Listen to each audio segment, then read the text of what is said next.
Ալեքսանդր Մակեդոնացին մի հատ մարդու է տեսնում, մի հատ ծերունու, որ արմավենու ծառ էր տնկում։ Տարիքով ծեր մարդ էր 80 տարեկան։ Ասում է հայրիկ, ասում է մի բան հարցնեմ, էլի, ասում է դու 80 տարեկան ես, արմավենը ինչի ես տնկում, ասում է։ Մեկը դու դրա պտուղը չես ուտել, ես հիմի պետք է կաճի։ Ասում է մեկը տնկեց ես կերա, ասում է ես էլ կտնեմ մեկ ուրիշը կուտի, ասում է։ Ասում է ինչ իմաստուն մարդ ես դու, ասում է բերեք 20,000 ոսկի տվեք։ Տալիս են 1000 ոսկին, էսի ուրախանում։ Ասում է խի ուրախացար, ասում է մարդիկ ծառ են տնկնում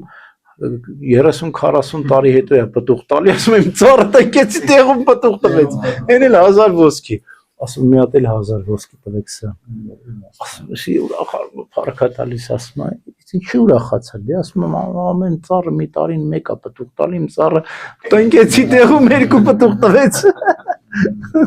ասում եմ դու ես բնայից կտալար ես, ասում եմ գնանք, ասում եմ այսենց է բարեգործությունը հետագա սերունդների համար, հիմա մեր պապերը ինչքան ծառեր են տնկել, մենք ուտում ենք դրա պտուղը, հասկանում ես, մեծերը մենակ իրանց մասին չեն մտածում, իրանց սերունդի մասին են մտածում,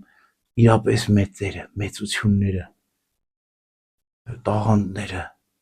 իրանք մտածում են, որ այնպիսի մի բարձր արժեք ստեղծենք, որ ժամանակից վեր լինի, որ միշտ մարդկանց օգտակար լինի, այսինց բարձրարժեք հայտնագործություններ են անում։ Այո, տեսեք Սուրբ Գիրքը այնպիսի մի հրաշք է, որ սերունդներ են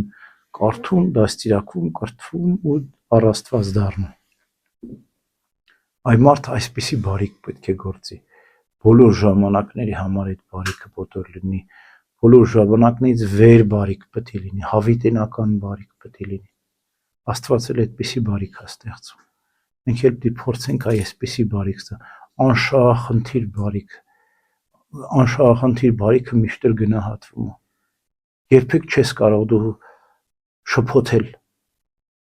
այդ անշահախնդիր բարիքը, մաքուր ենք, անավարտ է, անկեղծ է, չէ, բոլորին էլ պետք է բարիք գործել։